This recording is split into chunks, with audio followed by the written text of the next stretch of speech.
Glória a Deus. Aleluia.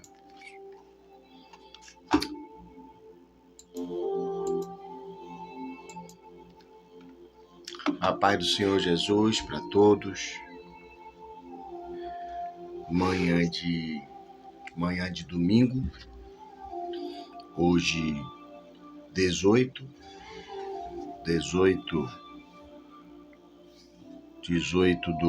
do 1 de 2026, Pastor Afonso, aqui do bairro de Plataforma, Salvador, Bahia.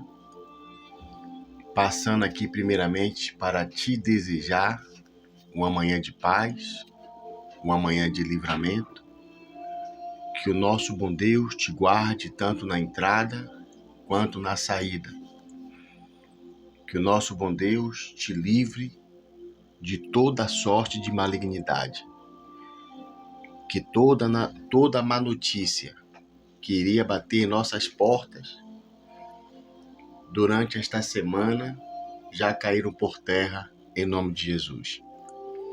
Quero agradecer a você, meu amigo, minha amiga, que tem nos acompanhado aqui no canal podcast. Eu vou até mudar o nome, até porque aqui no podcast está Podcast Resiliência. Então eu quero me acostumar com essa palavra. Não podcast com Pastor Afonso, mas podcast Resiliência. Essa expressão resiliência, esse nome, fala muito com a nossa capacidade de se refazer em meio às lutas. Então, eu quero agradecer a você desde já por estar nos acompanhando aqui no canal Podcast Resiliência. Que Deus continue te abençoando poderosamente, te guardando em nome de Jesus. Mas nesta manhã também queremos informar que será a semana de podcast. Estaremos aqui essa semana falando do amor de Deus, como é o perfil deste canal. E sem perca de tempo também estarei orando, porque eu quero transmitir uma palavra do coração de Deus para o meu e para o seu coração. Você sabia que Deus, ele fala conosco todo dia? Sim, Deus, ele fala conosco todo dia. Porém, o labor, as dificuldades, as agitações desta vida têm sido uma barreira para que possamos ficar sensíveis para ouvir Deus falar.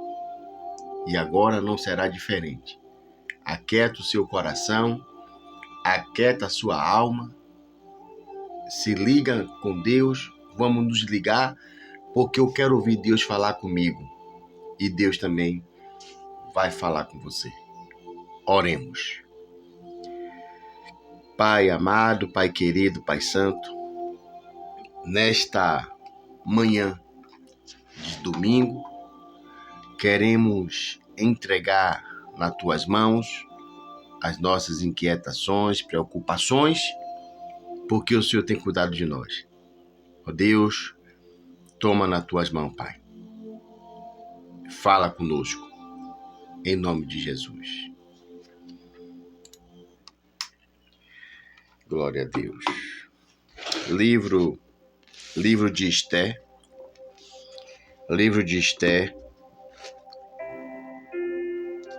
Esther, capítulo 4, 14. Esther 4, 14. Que diz assim: porque se de tudo te calares neste tempo, socorro e livramento de outra parte sairá para os judeus.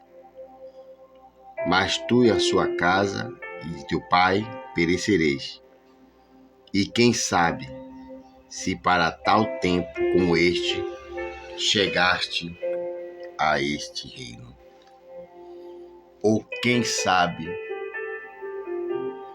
que foi para tal tempo chegaste a este reino. Irmãos, o livro traz o nome de Esté, porque narra a história de Esté. E esta judia, nascida ali em Susa, capital da Pérsia, no período de Assuero. Susa era uma suburbana.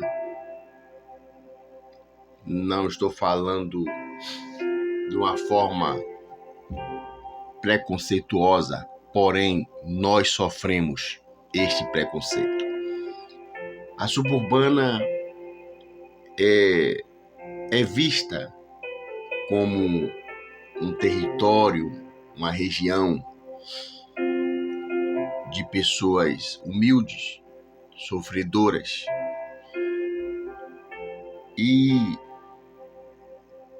80% das pessoas, posso dizer, que são sim lutadoras, trabalhadoras e sofredoras.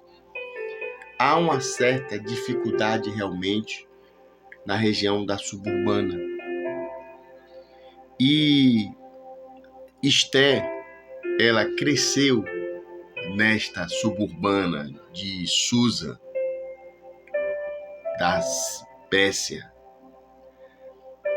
com muita dificuldade.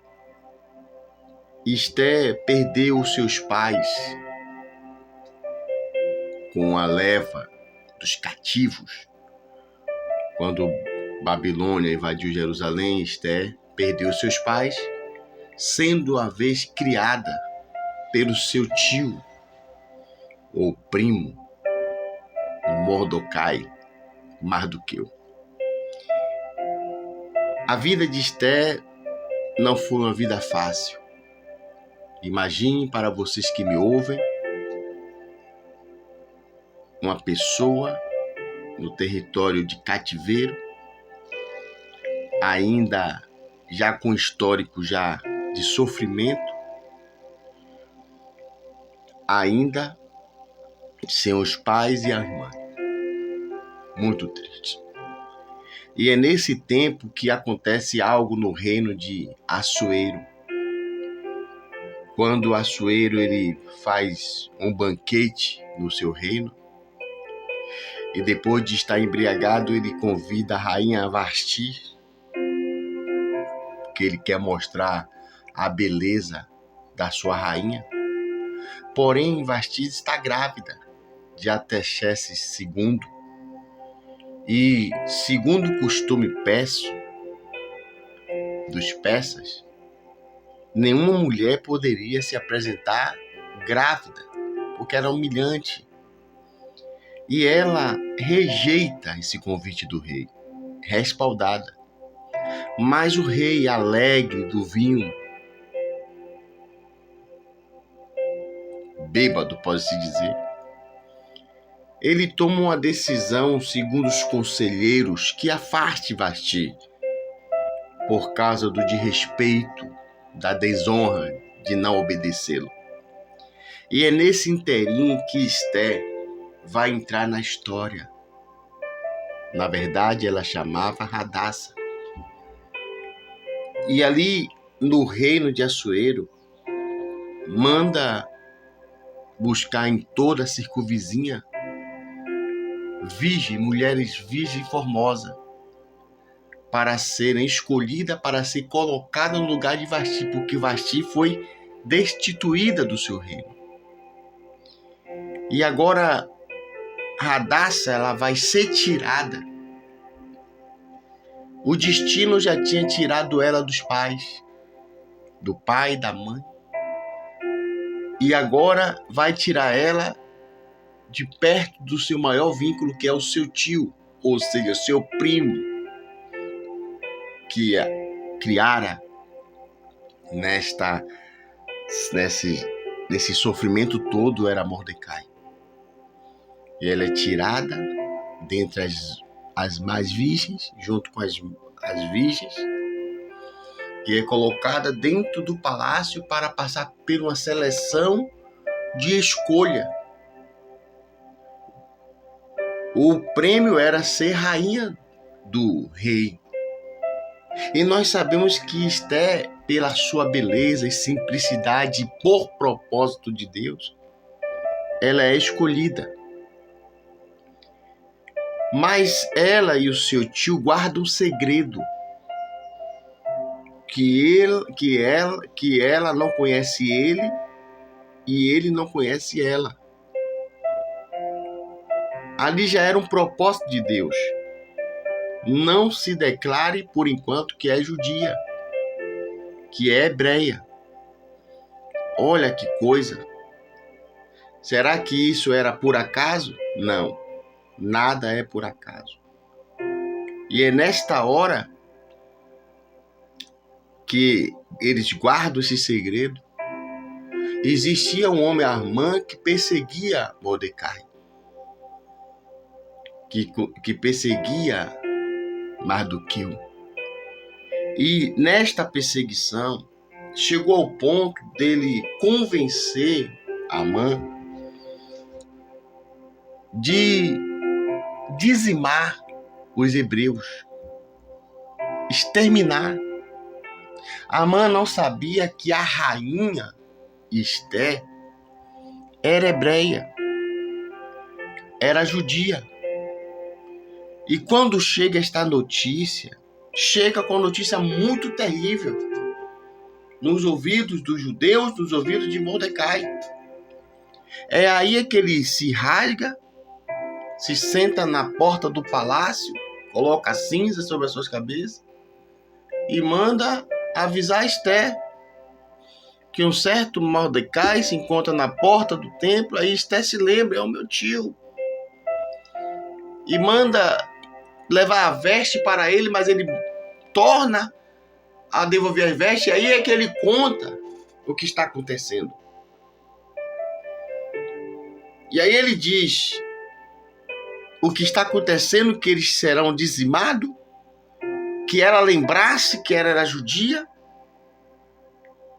que onde ela estava, ela estaria talvez protegida, mas a casa dos pais dela ia sofrer.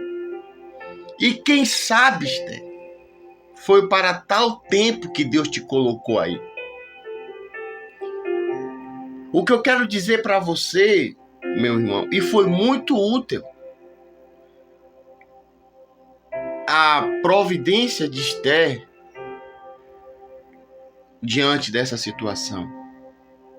O que eu quero dizer para você, meu amigo, minha amiga, é que nenhum sofrimento é vão. A história, o começo da história de Esther foi amarga? Foi. Ela não estava entendendo nada porque era uma suburbana, porque perdeu os pais cedo, porque estava sendo criada por um primo, porque estava sendo retirada do primo. Todas essas situações que ela passou tiraram as lágrimas dos seus olhos. Mas ela não estava entendendo que ela estava diante de um mistério, de um propósito de Deus. O que eu quero dizer para você, meu amigo, minha amiga, talvez quantas as vezes Esther disse assim: meu Deus, não aguento mais. Parece que eu nasci para dar tudo errado. E nós falamos isso sim. Nós expressamos essas palavras sim. Diante de tantas coisas que não dá certo, diante de tantas lutas que vêm diante de nós, tiramos essa conclusão, nos precipitamos em tirar essa conclusão. Deus não está me vendo, eu nasci para sofrer, e não sabendo nós que nenhum sofrimento é vão nesta vida. É bem verdade que nem todo sofrimento é propósito. Tem sofrimento que nós mesmos procurando sarna para nos coçar. Mas 90%, gente, do sofrimento desta vida é por causa de um propósito.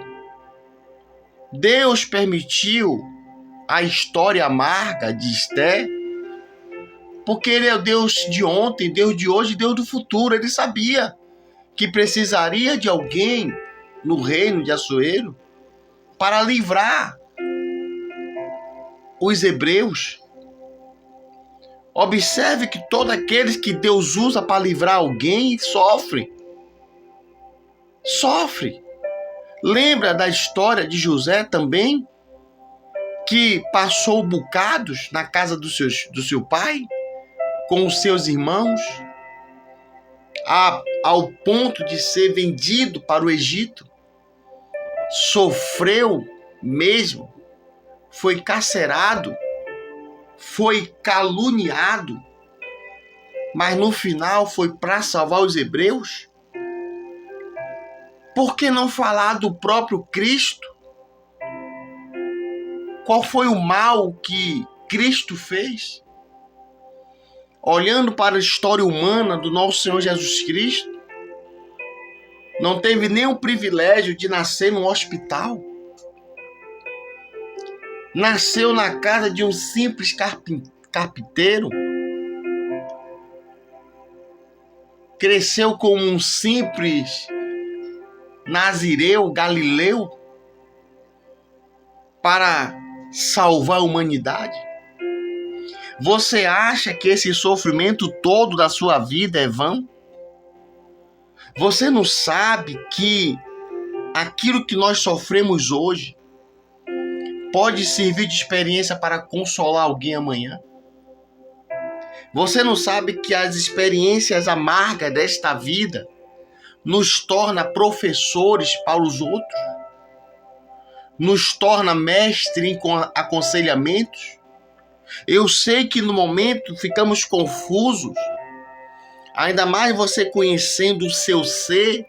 Você se acha uma pessoa legal, você se acha uma pessoa que não faz maldade com ninguém, você não tem maldade, você torce pela vitória dos outros e de repente tudo vem ao contrário. É porque o que Deus tem comigo e com você independe do que você é, independe do que você faz. Importante é o desenrolar do propósito de Deus na nossa vida.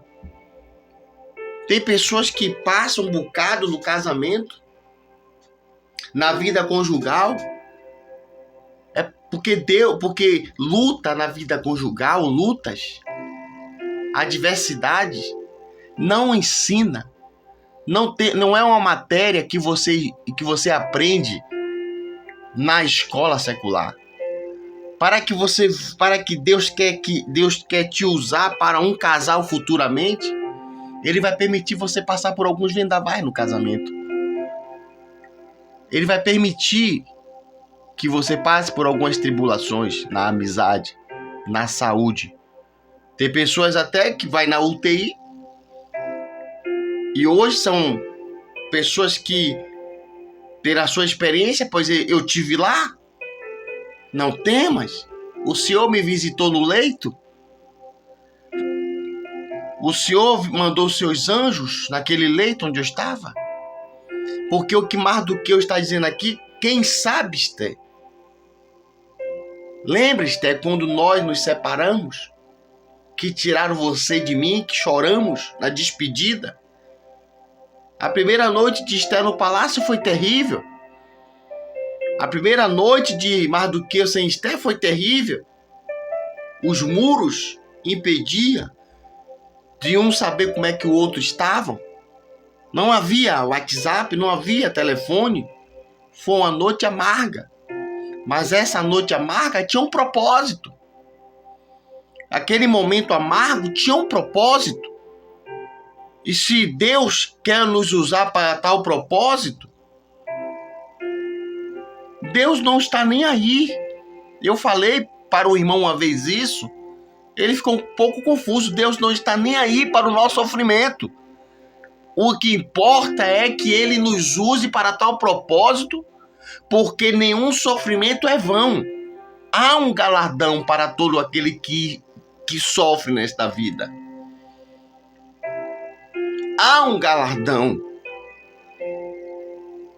Há um galardão. Então nenhum sofrimento é vão. Quem sabe que foi para este tempo que Deus te colocou aí? Nenhum sofrimento é em vão. Tem pessoas aqui, tem pessoas que têm experiência de grade porque ficou carcerada.